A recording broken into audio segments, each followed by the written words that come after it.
Hello friends, welcome to my channel 11। यहाँ हम आपको इंग्लिश सिखाते हैं, वो भी बहुत इजी मेथड से। And today our topic is idiom part 3।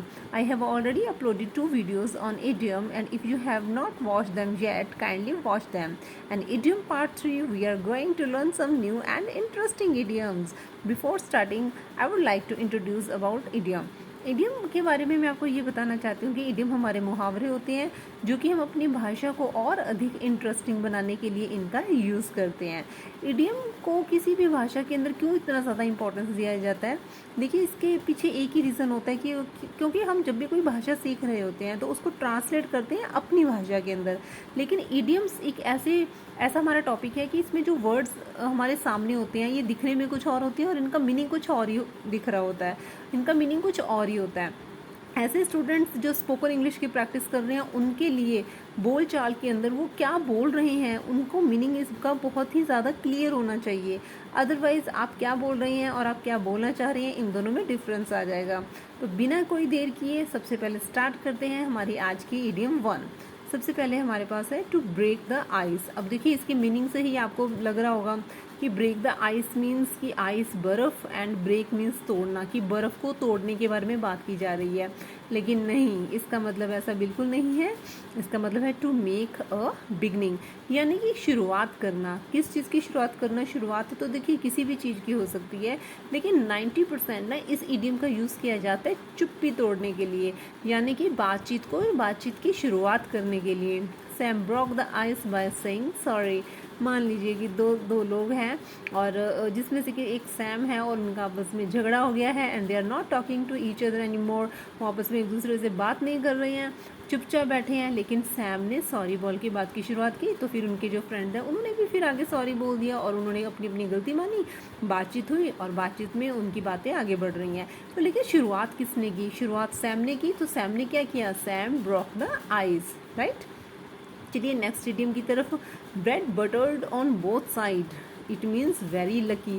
देखिए, यहाँ पे ब्रेड के बारे में बात हो रही है, मक्खन के बारे में बात हो रही है, यानी कि आपकी ब्रेड को दोनों साइड से मक्खन लगा हुआ है। लेकिन नहीं, हम यहाँ पे ये मतलब नहीं है इस चीज़ का।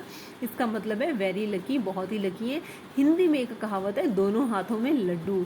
देखिए, अब जहाँ पे ना तो हैंड्स के बारे में बात हो रही है, ना ही लड्डू के बारे में बात हुई है, लेकिन कहीं ना कहीं इसका मतलब वही निकलता है कि आपके पास बहुत ही अच्छी एक अपॉर्चुनिटी है। आपका दो साइडों से, बल्कि काफ़ी साइडों से आपको प्रॉफिट हो रहा है। Actors always enjoyed bread buttress on both side. अब देखिए, जब हम बात करते हैं कि जो एक्टर्स होते हैं कि वो घूमने भी जाते हैं और साथ में घूम भी लेते हैं और साथ में शूटिंग करते हैं, जब तो उनको उनकी फिल्म से भी पैसा आ रहा है, तो वो दोनों ही साइड से एंजॉय कर रहे हैं। ठीक है, आगे देखिए। To eat the bread of idleness. Idleness means कि जो बेकार में बैठा हुआ है, एंड ब्रेड, यहाँ पे ब्रेड को खाने के बारे में बात हो रही है। इट मीन्स कि सिट आइडल। देखिए, खाली बैठना, बेकार बैठना और फिर भी कुछ ना कुछ खाते रहना। हिंदी में एक कहावत है इससे रिलेटेड कि काम का ना काज का, दुश्मन अनाज का। इस कहावत का मतलब ये है कि जो इंसान काम नहीं करते हैं लेकिन हर वक्त उनको कुछ ना कुछ खाने के लिए चाहिए, हर वक्त कुछ खाने की बात करते रहते हैं, ऐसे लोगों के बारे में इस कहावत का यूज़ किया जाता है। यानी कि एकदम से खाली बैठे रहना, कुछ बिना कुछ काम किए खाली बैठे रहना। To eat the bread of idleness is not possible in this days. आजकल ऐसा पॉसिबल नहीं है। आजकल तो अगर आपको कुछ भी काम करना है तो आपको मेहनत तो करनी ही पड़ेगी, तो इसलिए मेहनत करो। Number 4, in the wrong box. In the wrong box, it means कोई बॉक्स है और वो रॉन्ग है? नहीं, इसका मतलब है इन अ पिटिएबल कंडीशन। पिटिएबल कंडीशन का मतलब यहाँ पर है कि कोई बहुत ही दुखदाई और दर्दनाई कंडीशन के अंदर, स्थिति के अंदर है। After Covid many people went in wrong box. सभी रॉन्ग बॉक्स में चले गए।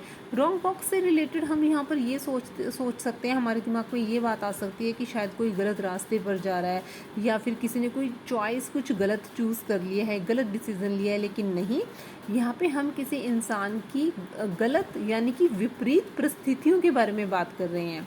राइट। आज की हमारी लास्ट इडियम है इन द सेम बॉक्स। ये बिल्कुल उससे मिलती जुलती है। सेम बॉक्स का मतलब होता है जब दो लोगों की नेचर आपस में सेम होती हो, मैच करती हो। My friend my sister are in same box की जैसे मेरी फ्रेंड बोलती है, मेरी सिस्टर बिल्कुल वैसा बोलती है। जो चीज़ उसको पसंद है मेरी सिस्टर को बिल्कुल वही चीज़ें पसंद आती हैं। तो इस तरह से मेरी फ्रेंड और मेरी सिस्टर दोनों ही सेम बॉक्स के अंदर हैं। तो आज की हमारी इडियम्स कितनी इंटरेस्टिंग है आप मुझे ये कमेंट बॉक्स में ज़रूर बताइए। अगर आपको ये वीडियो अच्छी लगी हो तो आप इस वीडियो को लाइक कीजिए, चैनल को सब्सक्राइब कीजिए और अपने फ्रेंड्स के साथ शेयर भी कीजिए। Thanks for watching.